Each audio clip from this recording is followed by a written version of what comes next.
This channel does not promote any violent, harmful, or illegal activities. All content provided by this channel is meant for an educational purpose only. Top quality और consistent performance के लिए सिर्फ silver pump नाम याद रखना। বিগত কয়েকদিন ধরে কিন্তু একের পর এক ডাকাতির ঘটনা ঘটে চলেছে। কখনো সেন্ট্রাল অ্যাভিনিউ, কখনো দমদম, টালিগঞ্জ, বিডন স্ট্রিট এবং বিভিন্ন জায়গায় একই ছকে একই ঢগে ডাকাতির ঘটনা ঘটছে। মুখ বেঁধে কখনো লুটপাট চালানো হচ্ছে, কখনো হাত পা বেঁধে লুটপাট চালানো হচ্ছে। আমাদের সঙ্গে আমাদের দুই প্রতিনিধি একসঙ্গে রয়েছেন। টলিগঞ্জ থেকে রয়েছেন আমাদের প্রতিনিধি সৌভিক এবং পাশাপাশি দমদম থেকে রয়েছেন আমাদের অপর প্রতিনিধি রঞ্জিত। আমি রঞ্জিতের কাছে পরে আসব। সৌভিক, তোমার কাছে আমি প্রথমে আসব। যে সৌভিক, এখনো পর্যন্ত পুলিশ যে তদন্তে নেমেছে সেই তদন্ত থেকে কি উঠে আসছে?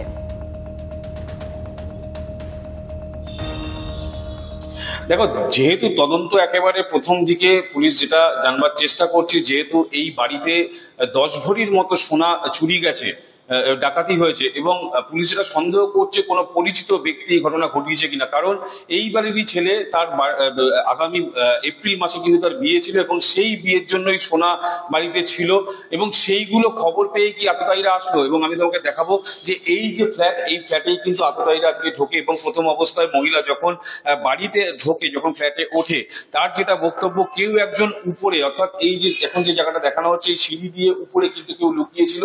দুজন ব্যক্তি ছিল, তাদের মুখে মাস্ক ছিল। যখন মহিলা ঘরে ঢোকে সেই সময় কিন্তু এই দুই আততায়ী তারাও ঘরে ঢুকে আসে। প্রথম অবস্থায় মহিলাকে মারধর করা হয়, ছুরি দেখানো হয়, বলা হয় যদি চিৎকার করা হয় তাহলে প্রাণে মেরে দেওয়া হবে এবং তারপরেই কিন্তু সেই মহিলার কাছ থেকে সমস্ত সোনা হাতিয়ে নেয় এবং তার হাত বেঁধে তার মুখের মধ্যে কাপড় ঢুকিয়ে দেওয়া হয় যাতে সে চিৎকার না করতে পারে এবং আনকনসিয়াস অবস্থায় ফেলে রেখে চলে যায় দুষ্কৃতীরা। ইতিমধ্যেই কিন্তু এলাকার সিসিটিভি ফুটেজ একেবারে রিজেন্ট পার্ক থানা একেবারে 100 মিটার দূরে এবং সেখানেই কিন্তু আতঙ্ক আরো বাড়াচ্ছে। কারণ থানা একেবারে পাশে থাকা সত্ত্বেও দুষ্কৃতীরা কিভাবে সাহস পেল এটা নিয়ে প্রশ্নই উঠছে। যেখানে সিসিটিভি রয়েছে এবং সিসিটিভি থাকার মাঝে কিভাবে এই দুষ্কৃতী দল ঢুকলো এবং তারা গিয়ে ডাকাতির ঘটনা ঘটালো সেই নিয়ে প্রশ্ন উঠছে। স্থানীয় বাসিন্দা, তাদের বক্তব্য আপনাদের একটু শোনাই। আমি 8টার সময় এসে দেখলাম মানে এখানটা পুরো খোলা, দরজা ফরজা খোলা, ওখানটা ছিল এইসব ভাঙা চোরা, আলমারি ফালমারি। আপনার স্ত্রী কি অবস্থা ছিল? অচেতন হয়ে পড়েছিল? হ্যাঁ, একটু অচেতন অবস্থা ছিল। মানে একটু মারধর করা হয়েছে? না, বলেছে ওকে ধাক্কা ফাক্কা মেরেছিল, তারপর চাকু ফাকু মাথায় একটা আঘাত ছিল? হ্যাঁ, আঘাতের আছে। আর বাধা ছিল? হাতটা একটু বাধা ছিল, আর নিচে প্রচন্ড আতঙ্কিত। মানে Beadon street, Dum Dum cantonment, Tollygunge, একের পর এক ডাকাতির ঘটনা ঘটে চলেছে শহর থেকে শহরতলিতে এবং একই ধাঁচে ডাকাতির ঘটনা ঘটছে। এখনো পর্যন্ত কিন্তু দমদমে যে ডাকাতির ঘটনা ঘটেছে 24 ঘন্টা কেটে গেছে, তারপরেও অধরা দুষ্কৃতীরা। বৃদ্ধা দম্পতির গলায় ছুরি ধরে সর্বস্ব লুট করা হয়, সেই ছবি আপনাদের সামনে গতকাল আমরা তুলে ধরেছিলাম। আমাদের প্রতিনিধি রঞ্জিত আমাদের সঙ্গে রয়েছেন সরাসরি দমদম থেকে। রঞ্জিত, এখনো পর্যন্ত 24 ঘন্টা কেটে গেলেও পুলিশ যারা দোষী তাদের মধ্যে কাউকে আটক বা গ্রেফতার করতে পারেনি। তদন্ত কোন পর্যায়ে?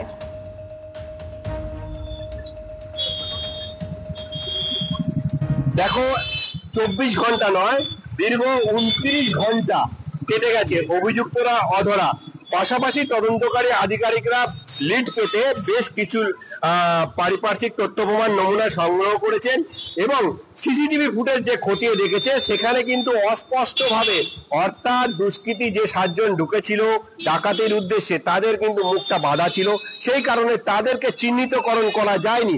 দ্বিতীয়ত, একজন ভাড়াটেকে ইতিমধ্যেই গতকাল নিয়ে আসা হয়েছিল দমদম থানায় জিজ্ঞাসাবাদের জন্য। অর্থাৎ যে ঘর থেকে ভাড়াটের যে ঘর থেকে, অর্থাৎ অনলাইন ডেলিভারি বয়ের যে ঘর থেকে কেটে ঢুকেছিল তিনি অনুপস্থিত ছিল। তিনি কিন্তু সন্দেহের আতশকাচের তলায় রয়েছে, অর্থাৎ পুলিশের সন্দেহের আতশকাচের তলায় তিনি রয়েছেন এবং তাকেও জিজ্ঞাসাবাদ করা হয়েছে। অভিযুক্তদের সন্ধান পেতে কিন্তু প্রতিটা রাস্তায় যে দাঁড়িয়ে থাকা যে নিরাপত্তা জনিত কারণে যে সিসিটিভি গুলো লাগানো হয়েছে সেই সিসিটিভি গুলো দেখে দুষ্কৃতকারীদের চিহ্নিতকরণের কাজ চলছে। অর্থাৎ নলটা থেকে বেরোনোর সময় তাদের মুখে মাস্ক ছিল, টুপি ছিল, হেলমেট ছিল, তাদের চিহ্নিতকরণ করা সম্ভব হয়নি। পাশাপাশি সেই এলাকা, যে এলাকা থেকে তারা বেরিয়ে চলে যায় দুষ্কৃতিকারীরা, ডাকাতি করার পরে সেই সমস্ত জায়গায় সিসিটিভি ফুটেজ ইতিমধ্যেই খতিয়ে দেখছে। এখনো পর্যন্ত তদন্ত প্রাথমিক পর্যায়ে রয়েছে, কিন্তু কোনো তথ্য উঠে আসছে না। রঞ্জিত, তোমাকে ধন্যবাদ জানাই, সৌভিক তোমাকে ধন্যবাদ জানাই। আমাদের দুই প্রতিনিধি আমাদের সঙ্গে ছিলেন সরাসরি। আমাদের সঙ্গে রয়েছেন প্রাক্তন পুলিশ কর্তা অরিন্দম আচার্য। অরিন্দম বাবু, একের পর এক ডাকাতির ঘটনা ঘটে চলেছে শহর থেকে শহরতলি, সিসিটিভি ফুটেজ থাকছে, তারপরেও আইডেন্টিফাই করা যাচ্ছে না কে বা কারা যুক্ত রয়েছে। যদি তাই হয়ে থাকে তাহলে আগামী দিনে দুষ্কৃতীরা তো আরো বেশি তাণ্ডব চালাবে। একদম সত্যি কথা, কারণ সবচেয়ে আশ্চর্যজনক ঘটনা হচ্ছে যারা দুষ্কৃতকারী তারা জানে যে সিসিটিভি লাগানো আছে, তারা জানে যে পুলিশ কমিশনার অত্যন্ত সক্রিয়, তারা জানে ডিজি এবং মুখ্যমন্ত্রী বিচলিত, ইনস্পাইট অফ দিস আনইন্টারাপ্টেডলি তারা এবার করছে। এবার আপনাকে বলি, এই যে বন্দুক কাণ্ডটা হয়ে গেল লালবাজারের পাশে, দেখুন শান্তনু সরকার 2004 সাল থেকে ওখানে কর্মচারী, সে অবলীলায় জীবনতলা হাজি রশিদ মোল্লাকে আজকে প্রচুর টাকা বন্দুক গুলি বিক্রি করছে। এবং সেটা এখন প্রশ্ন হচ্ছে এই বন্দুক এই গুলি দুষ্কৃতকারী শুধু ডাকাতি কাজের ইউজ করছে না সন্তানদের কাজে ইচ্ছে করছে, এটাকে বিরাট প্রশ্ন। কিন্তু এই যে ডাকাতি গুলো হচ্ছে, আমার কাছে এটা একটা বিরাট প্রশ্ন যে ওখানে কিন্তু যারা ডাকাতি করে আপনি জানেন ওরা কিন্তু নেকি নাক ছাড়া কখনো করবে না। ওরা ঘটনাস্থল দেখে, আশেপাশে কাউন্সিলর, থানা কত দূরত্ব, এমএলএ বাড়ি কত, সব কিছু দেখার পরে কিন্তু ফাইনাল ডিসিশন নেয়। এতগুলো প্রক্রিয়া চিন্তা করে তারা কিন্তু অ্যাকশনে নামছে। কি করে নামছে? আপনি দুদিন আগে কলকাতা এত বড় ঘটনা, দমদমে এত বড় ঘটনা, বৃদ্ধদের আজকে বাড়িতে থাকতে পারছে না, 4 দিনে দুটো ঘটনা। এটা আপনি বলুন, এটা প্রশাসনের ব্যর্থতা নয়? আপনি আমাকে বলুন এই কথাটা, আমি বলতে গেলে এখন খারাপ হয়ে যাব।